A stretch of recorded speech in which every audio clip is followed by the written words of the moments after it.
So what I'd like to do is jump right in. I am so excited to introduce our special guest today. This is Linda Cowan. Say something, Linda, so the screen turns to you if someone has it on spotlight. Perfect.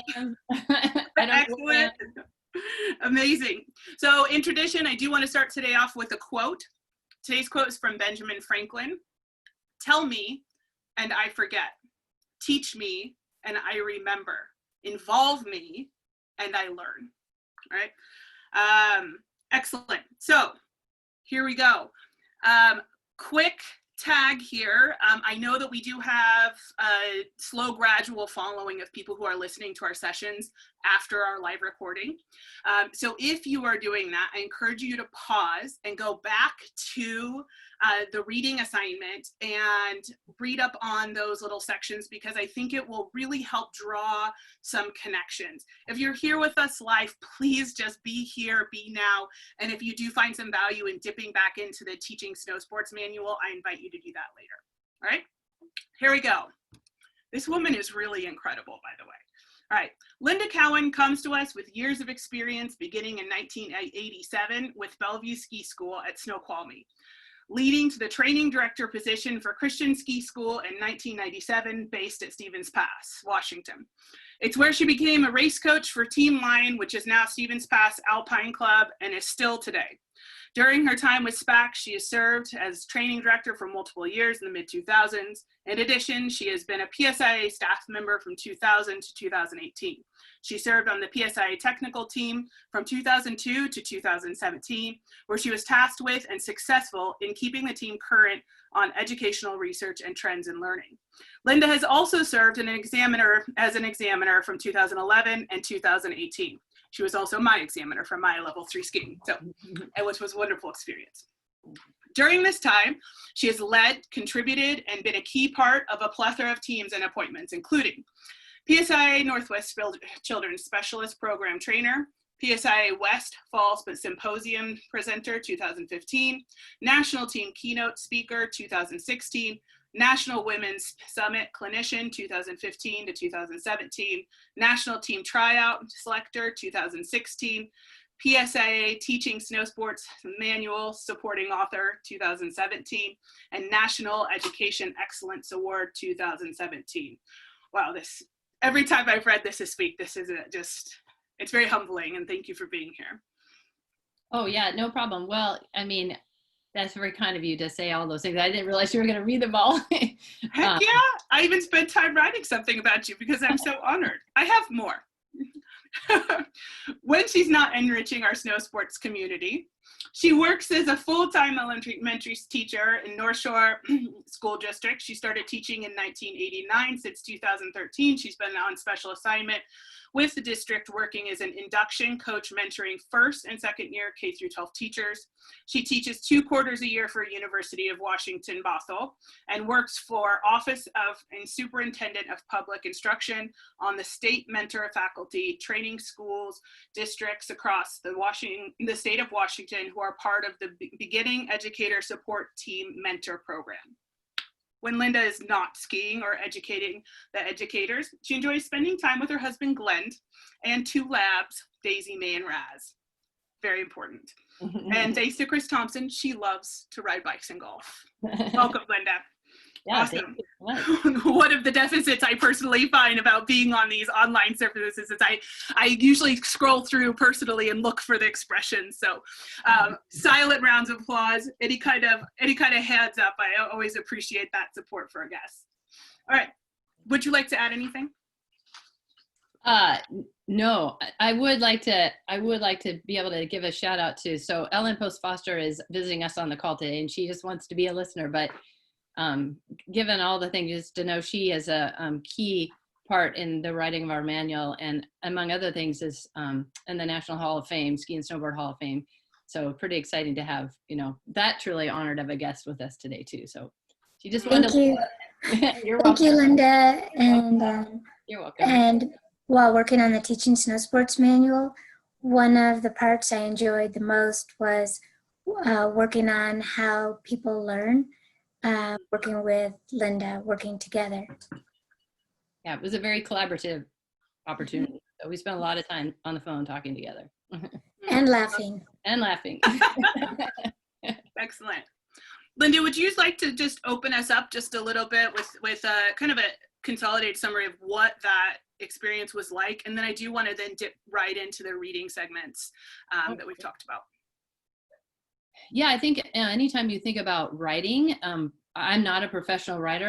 I'm a teacher. I teach writing, but just to people that are 10 and 11 years old. And so it was quite an experience to think about how do you communicate ideas and concepts to people that have a range of experience and a range of background and knowledge on the topics that you're sharing. So it really pushed my skill set, and it was at times very, very challenging to be thoughtful about all of the audiences that would be reading the material that's gone out. And so it definitely stretched my skill set, truly. That's why it's so collaborative, having Ellen to bounce ideas off of and work together was essential in its coming together, and being able to meet deadlines for sure. Thank you. Thank you. I want to dive right in and start off by talking about collaboration specifically. Could you, just based on the research that you did and what was offered within the Snow Sports Manual, could you just offer us some few really specific ideal examples of what on-hill collaboration looks like? Yeah, sure. Matter of fact, I brought a couple little Post-its, so I don't know how small people's screens are, so I'll hold it up really close. Yes. Right? Okay, that's my first one. Awesome. And the thinking behind that is that in collaboration is when our ideas grow and can become new and even deeper. Linda, would you read that one out loud in case we have people who are just listening? Yes. Learning is done by the learner. Awesome. Yeah.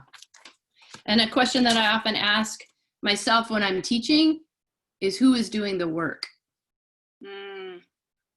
Right? Am I doing all the heavy lifting by talking and telling, or am I allowing the people that I'm collaborating with or training or working with to do that work? And that's why collaboration is so important, because that allows students to interact with each other and the content, right? Initially, I'm going to share or present or model information, but at some point, I have to allow the students to do the thinking.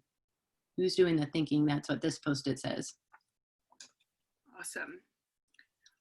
Thank you. Can you just kind of give us a little sketch or a short story from your experience of how some of these might show up on the Hill? So maybe thinking back to either giving a clinic or maybe a group, something that stands out for you.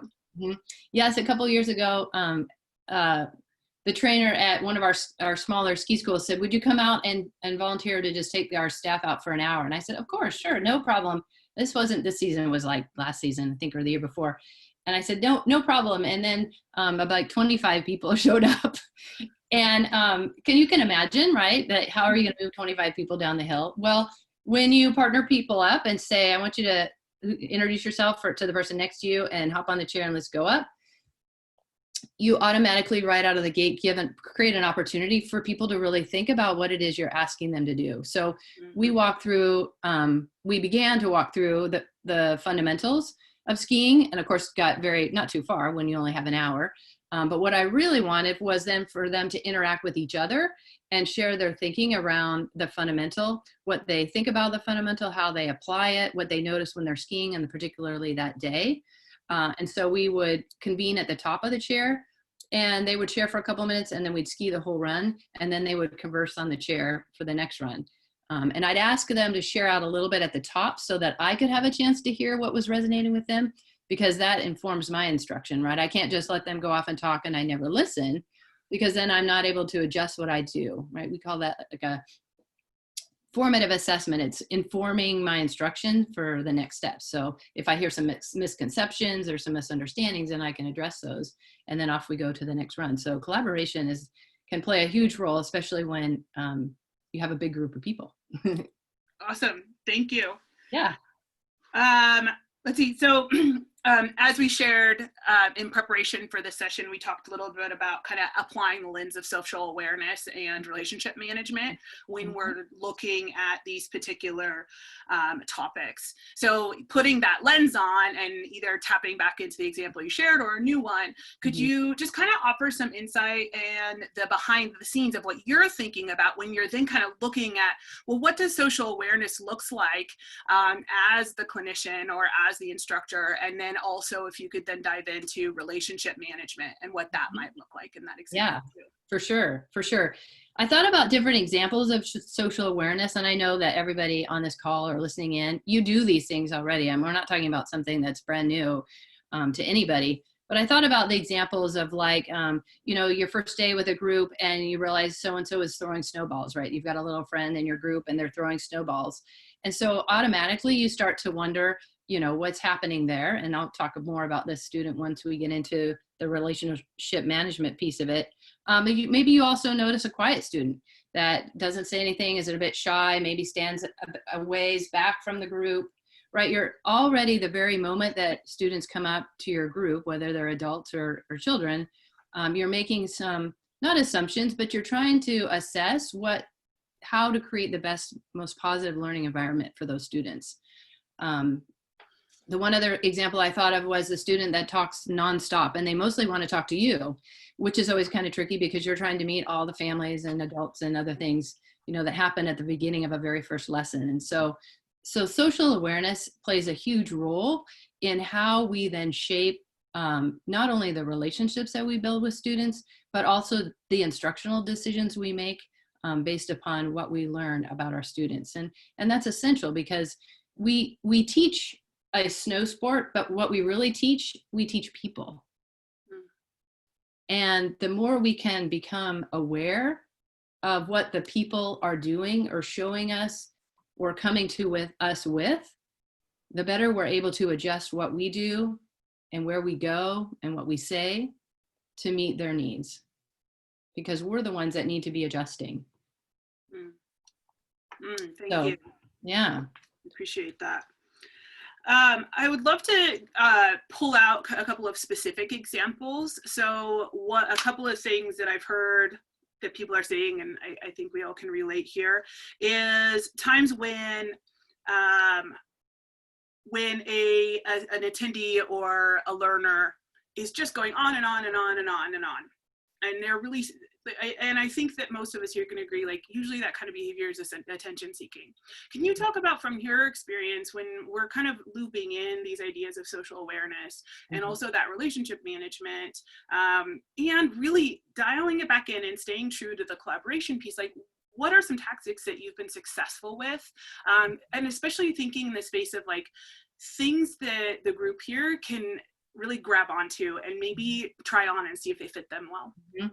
Yes, well, I'm going to start with a quote and I'll also read it out loud, but I'm going to hold it up first because I think it's really powerful to read something and then I'll say it out loud. Yeah. Okay, so for those people that are listening in and can't see, it says behavior is communication of an unmet need. Behavior is communication of an unmet need. So if I use your example of a student that's talking nonstop, and that's so funny because I actually wrote that down as one of my examples. What that really says to me is that person, child, adult, whatever, that it's important for them to connect to the people that around them, and that they might be an extrovert, and what feeds them are a relationship. And so quickly, when I think about relationship management, I have to think and start to plan. Not only am I concerned about just the content, but I also have to start thinking, I need to connect this student with another student as quickly as possible so that they have a buddy, so that they have somebody to talk to and connect with other than me, because I'm not going to be able to provide all that they are going to need, given the context of the size of my group and all the things that we're going to do today. I mean, I have to be able to share that. And so that's where relationship management really comes into play.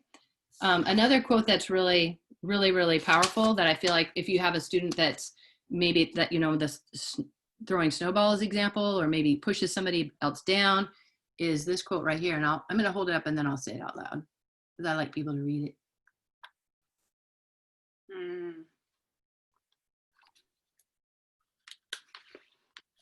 So this quote says, she's not giving you a hard time, she's having a hard time.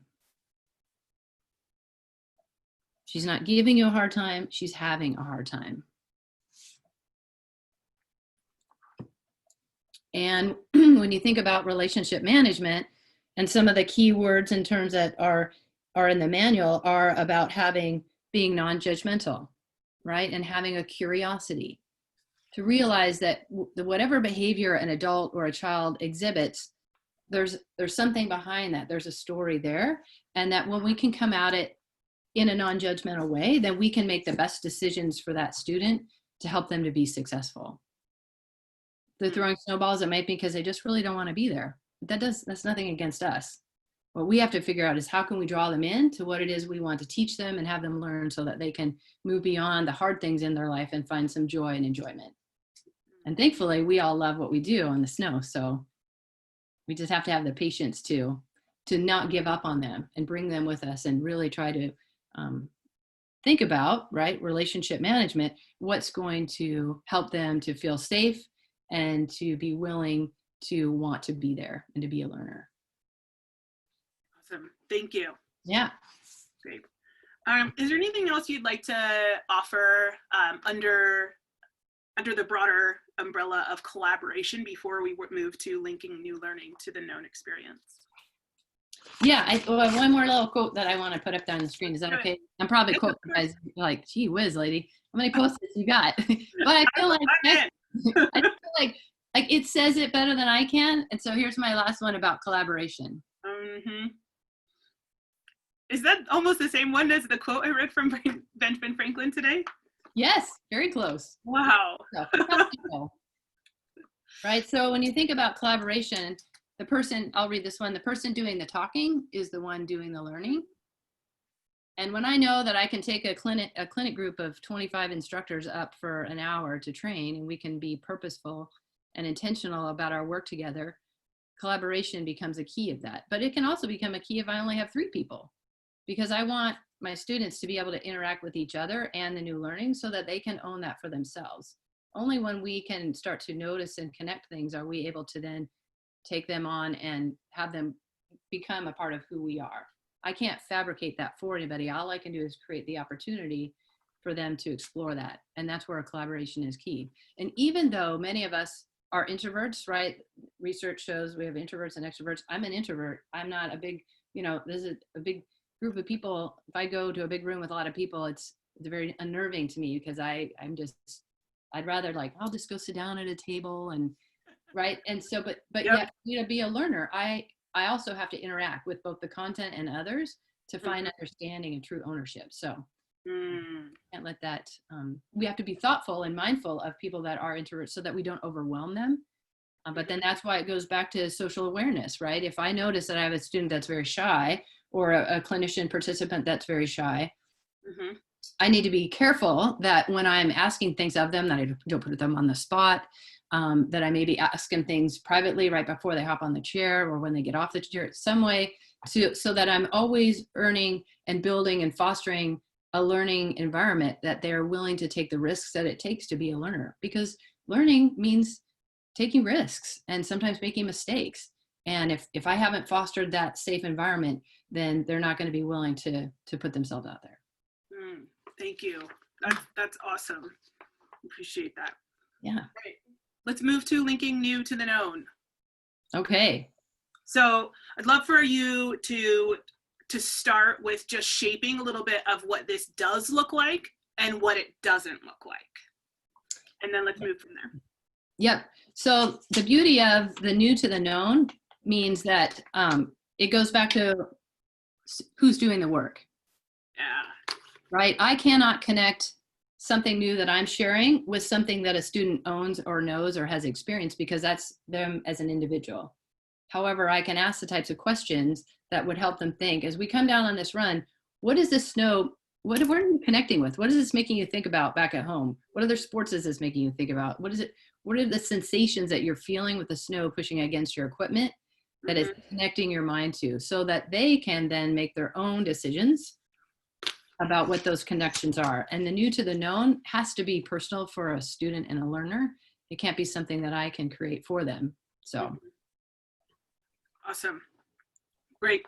I'm just assessing our time and what I want to get through. So I would love, do you have more that you would want to add to that? Because otherwise I'd like to move forward. No, I mean, I think the only thing I would say about that, I was thinking about was, when you think about collaboration and helping students build those connections between the new and the known, yeah, it's not always tidy. Okay. Learning can be somewhat messy and challenging because sometimes it creates, we as instructors have to allow for a bit of productive struggle. Absolutely. And to be okay with that, I think is important for us to talk about, or to at least recognize that just because we teach something doesn't mean that they're making these connections and it's so easy. And we have to be patient and be listeners and be willing to help them on that journey, but not do the journey for them. I like that. Thank you. Mm-hmm. All right, moving into scaffolding, I do want to start with a regular attendee's question from Jeffra. She wants to better understand scaffolding generally as a topic, and specifically, can you explain what it is and reference examples to some specific on-snow experience? So maybe similar to the structure we covered in collaboration. Yeah, so let's say I'll just use an example of the kids that I coach. I have a group of 10-year-olds, and there's some new snow, but it rained last night because that happens a lot where I teach. And so it's pretty heavy snow. And I've got some students that can bomb down the run no matter what. And I have some that are somewhat nervous and timid and not really very confident about this new snow condition that they're facing. For those students that have a high level of success and have no fear, absolutely. When I partnered them up, I asked them to stay off the groomed. I want you 100% on the side of the run, the entire run. And I want you to think and notice about what kinds of movements did you need to make for your skis to effectively work through the snow. I also have a small group of students that are new to the team. They're brand new to ski racing. They're not interested in going all out fast. They want to do their best, or sometimes they not necessarily want to be there. And yet this is an opportunity for us to learn. And I also realize that they're somewhat fearful and going fast is not an interest for them. And so I would ask them to say, what I would like you and your partner to do is you're going to take your left-footed turn on the groomed and your right-footed turn off the groomed. And so they're going to use the hill with a bit of scaffolding. So I'm adjusting the task to better support the needs that they have and the outcome that I want them to receive. I want them to be successful and I want them to have fun. And so a scaffold is a bit of support or a bit of adjustment or individualization of what I'm doing to meet their needs. I think of it like a scaffold on a building. It's there to support the structure, but eventually it should go away. So ideally, I'd love to see them have the courage, because I believe in them, to ski off piste the whole time, the whole run. But I realize, and I notice because of my social awareness and wanting to relationally manage the group successfully, that I need to scaffold. I need to give them smaller bite-sized pieces for them to be successful, and then work towards that outcome of taking the entire run that's off of the groomed.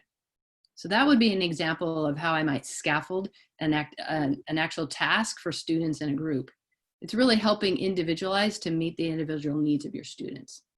Awesome. I like that. And thank you, Linda, for structuring it the way you did, because what I heard was basically dividing and creating appropriate opportunity, and then dividing again and creating appropriate opportunity, and then applying some of the key concepts that we've been discussing during our time. So I appreciate the usability of that. Yeah, well, that's good, because the manual, it helps. Yes, thank you to everyone who's contributed that. I do want to ask permission from the group if we do run over. I know in the past I've been very firm at ending right at 5 o'clock, but I'd love to offer just a little bit of a soft ending. So thinking more in the lines of ending around 5:10. If you have to go, please go, and you can always listen later. But I would love to not hurry through my conversation here with Linda. So, and you can always tell people that they're welcome to send me an email if they have something that they'd like to ask or talk about more, I'd be more than happy to. Excellent. And then at the end, what I'll do is I'll collect some of that information for you and then make sure it's available in the future. Of course. Yeah, no problem. Excellent. All right, back on track. Thanks, Linda. There we go. Awesome. So I do just want to check in with Jeffra. Jeffra, does that answer your question? You can throw a yes in the chat or go off mute and say yes or no. Yes, that was great. Thank you, Linda. I really appreciate that. Yes, you're very welcome. Great. Good Excellent. Awesome. Okay, so I do want to move on to structured reflection.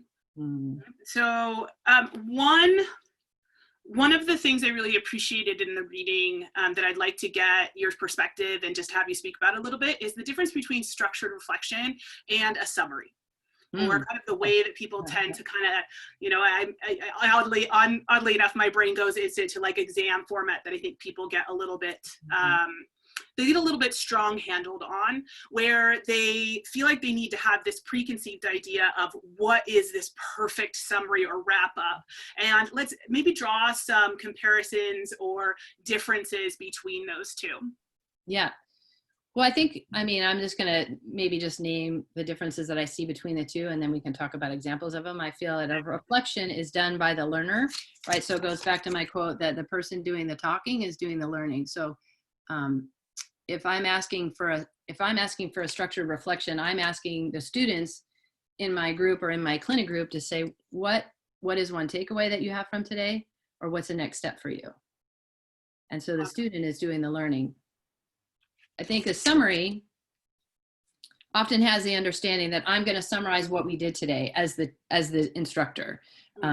We did this, we did this, we did this. However, if we can always have the lens of social awareness, if I'm doing the summary and as the instructor, then I'm doing the thinking and I'm doing the learning. So somehow I have to let go of doing the summary so that always my students can be the one to do that. What did we work on today? What were some of the movements that we worked on? Where did we go? Why did we go there? The more that I can get them to summarize what we did together as a group, collaboratively, adding onto each other's ideas, the more that actually informs my instruction, right? And if I'm truly student-centered, then I need to be adjusting every decision I make based upon what my students are doing or able to share or tell me. So I can see them skiing down the hill and I can make my own decisions about what I'm thinking.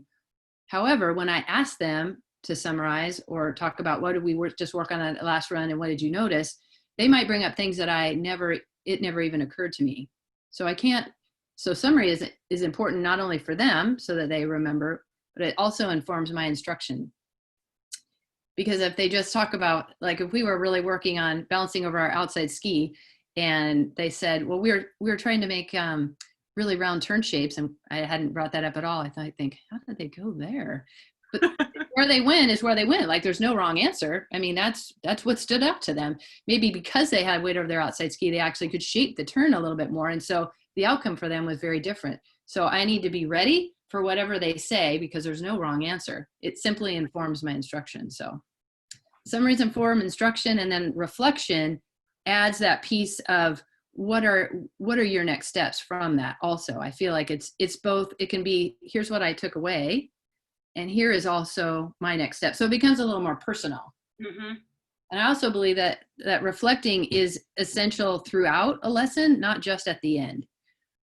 Several runs go by, the conditions change. What are you starting to notice about the snow? What are you starting to notice about the terrain? We've done several runs on the same chair. What is it making you think? What are you having to adjust? So that they're doing the thinking and they're doing the learning. I'm asking them to reflect and to notice, to inform their ideas and their thinking, and also to build a deeper understanding of what's around them. Linda, something that I heard you talk about here, and I noticed, and if you are kind of following along in the manual on page 58, was what seemed like an underlying focus, and again, as you just mentioned, on really moving towards errorless learning and setting up the student or the learner for an opportunity where they really can't get it wrong. Exactly. Yeah. When the whole. You can elaborate a little bit more on that. Yeah. In education, we talk about that as guess what I'm thinking. The guess what I'm thinking question isn't very effective. Yes. So yes or no questions, one word answers, to what end? I mean, if if you're going to ask that, you might as well just tell them. But you can ask the open-ended questions that say something like, what did you notice about the snow? What did you have to do to get your skis on edge? What helped you to be successful towards the second half of the run? And like you said, no answer is a wrong answer. And it asks them to become more aware. And so, Jeffra, if I go back to your question about when you think about the helping people reflect and scaffold what they're thinking, sometimes you might ask a question and you get crickets. And then you might actually scaffold a question and make it a little bit simpler and a little more broken down into smaller bite-sized pieces so that your students can understand it. So scaffolding doesn't always have to be a task that you would make simpler. It can even be how we ask questions. Awesome. Thank you, Linda. Yeah. I'm just picking through my notes here. One of the questions that I'm going to imagine is coming up with some of the folks within this group and some of our listeners is taking that and applying it to an exam scenario. So this is a place where I hear a lot of questions show up, is looking at this and saying, okay, but there is a right answer, right? And I know that in examining training as well, we're really being pushed to ask more open-ended questions and making sure that we don't have a preconceived answer. If you could just draw some parallels to that with the goal of providing a little confidence to the candidate and also maybe a little extended value to an examiner, like where those ends meet, that would be wonderful. Yeah, I think that in an exam situation, that's a pretty unique learning environment because an examiner has to be able to make an assessment of someone's knowledge and understanding of some pretty complex content in a very short amount of time. And so you might definitely be asked some pretty closed door questions that require a specific answer from an examiner because they truly need to know what you understand and what you don't understand from an examiner's point of view. Okay. Right.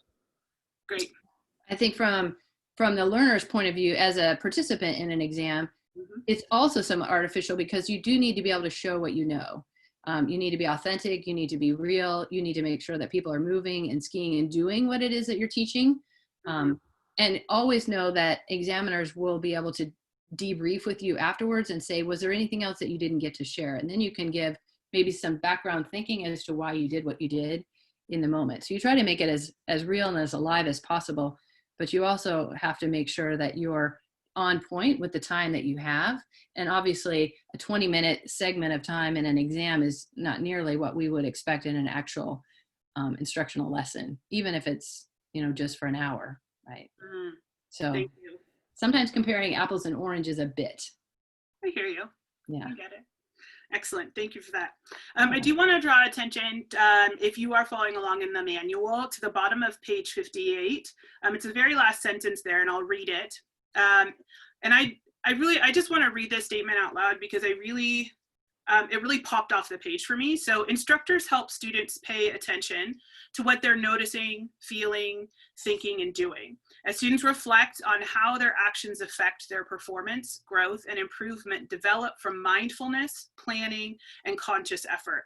I personally love this, and I would love to just have you elaborate a little bit more on this. Tell me a little bit about where it came from.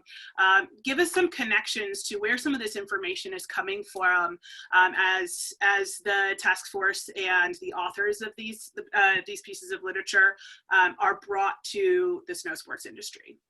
Yeah, so I'm going to hold up a book for you. So this is Talk About Teaching by Charlotte Danielson. So she's an educator that is in charge of, so all teachers, I know there's some classroom teachers on this call, are evaluated in their skills as a teacher by a set of standards every single year. And Charlotte Danielson has created a structured rubric that helps principals evaluate how a teacher is doing. And so a lot of her work around teaching has come from this manual. And when she says we talk about teaching, it talks about transferring the ownership of new learning to the student. And that's exactly when you look at this quote.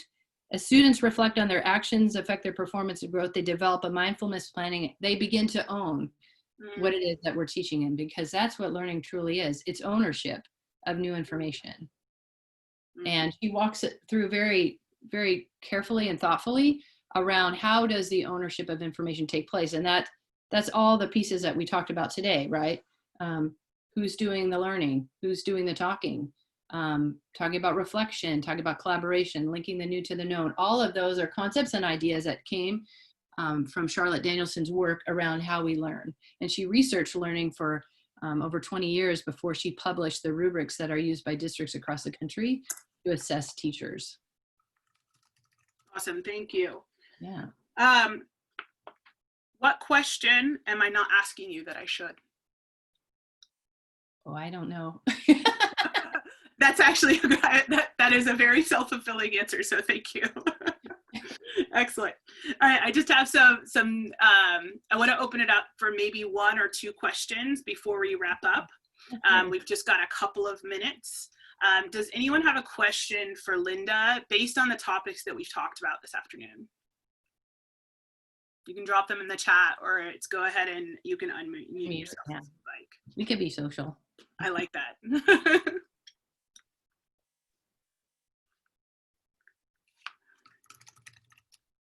Yeah, Elena. Yes, go ahead. Actually, I would like to know if, Melodie, you're going to put Linda's quotes in either the chat. Those were great, and I wasn't writing them all down, but I would love to see those in like a summary because they were great questions. Awesome. Alina, I got you. I'll make sure that Linda and I connect, and I jotted most of these down in real time. No problem. And I'll send you screenshots of them for sure. Perfect. That's, and I have one that I want to end with too. So there's still one to go.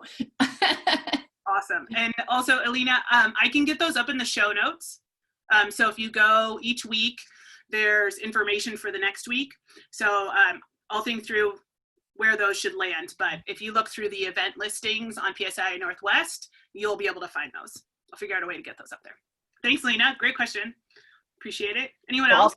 I'll post in there when you get those to me. Awesome. Sure. Thanks, Kirsten. I appreciate it. Oh, and thanks, Jennifer. Jen's got a few up there too. Awesome. I saw that. Very cool. Excellent. Okay. I have just a couple of lighthearted questions for you.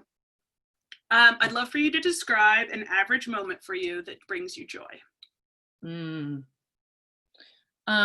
Right now, what brings me joy is when I sit and listen to one of my new teachers share a success that they've had with a student that was really difficult earlier, because they've shown fortitude and not given up on that child. And the moment that they realize that they've made it to a new place in their relationship, that to me is the most blessing of an experience to be a part of that. Thank you. That's really impactful. Awesome. All right. What's a book you're reading currently or that you've read recently? Oh, right now I'm reading, Oregon people will like this. I'm reading Phil's book, Shoe Dog. I'm almost done. Shoe Dog? Yep, Shoe Dog. It's the Nike story of Nike. Oh yes, I've heard that. I think my brother said he just read that.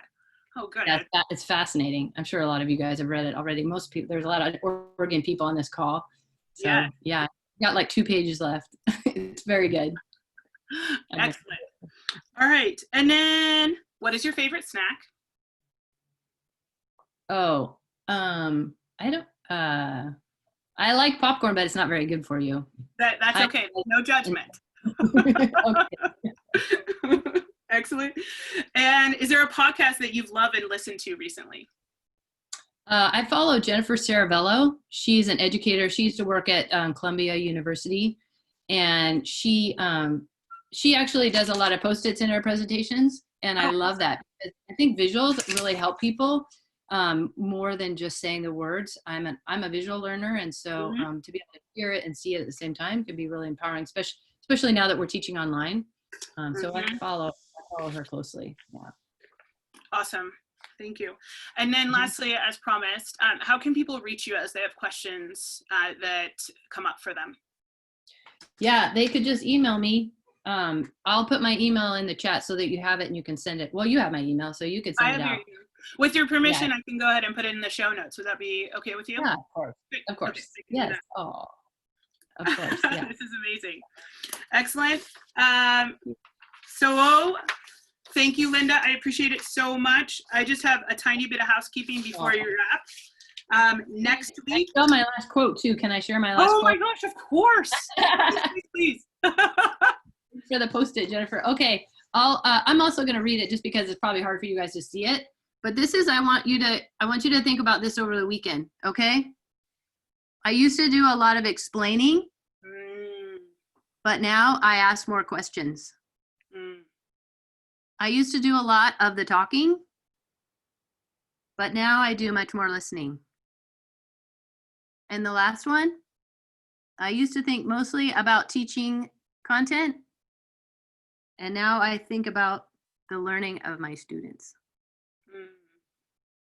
I love that. So that to me is a quote that really summarizes what this manual is all about, because we teach people. So we have to keep the people number one. Excellent. I love that. And then for everyone out there listening, I'll connect with Linda and make sure that I get all of these quotes and book references and provide those to you. Most likely it will be on Monday. So I'm always in support of giving Kirsten a good weekend. And so you can look for those then. In preparation for next week, we are going to, I invite you to read pages 28 through 29. We're going to move back into talking about forms of communication, specifically verbal communication. And we're going to take those couple of pages kind of slow. I really want to make sure that we dive back into talking about empathy.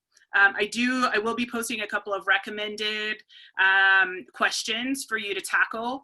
And they're really getting you to give your own definition to example, like what is empathy for you, and find a definition, go online and look and see if you can find a definition that resonates with you. Because I want you to start to build a relationship with some of these terms that gets used a lot so that you can have some ownership. We will be preparing for our next special guest, which will be Dave Lyon.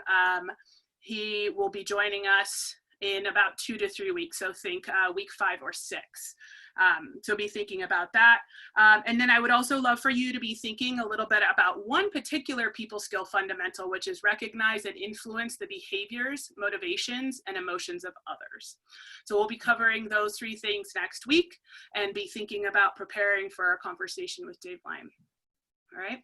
Linda, thank you so much for spending time with us and just being willing to show up and offering your expertise to our group. It means the world to me. I've also really appreciated getting to know you better. It's been a real treat. I appreciate it. Oh, awesome. Likewise. Well, and I realize we've gone over a little bit, but as always, I would love if you have a minute to spare and you could write in the chat box, what is your takeaway? Because I get to learn. Yes. I hear what your takeaway is. It could be just a word or a phrase. It could be anything that we talked about tonight. You don't have to. It's not a requirement. But if you have enough time, that would be wonderful. That informs my instruction and helps me to hone in on what's important to you and what's making sense. Excellent. So, yeah. And thank you so much. Truly honored to be here today. Thank you. Yeah, so to everyone, I'm going to leave the room open for a few minutes. So if you want to take some notes or if there's anything that you can, that you'd like, and yes, we'd love, it is also helpful to me to hear what you are getting out of these sessions. I really appreciate it. And you should leave so I can say thank you. Oh, look at that. When I meet with my teachers, I always say, you better wave before you go so I can say thank you. I love that. Awesome. Chance. Thanks, John Morgan. I love your comment. That's great. Excellent. Awesome. All right, everyone. I'll see you next week, 4:30.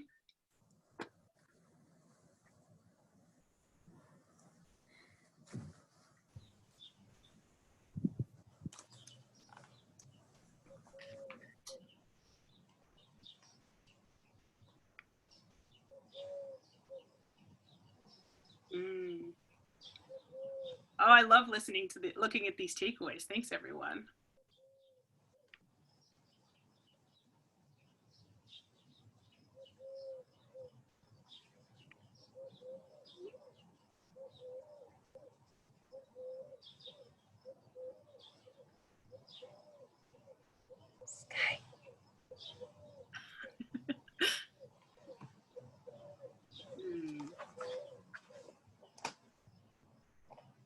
Awesome.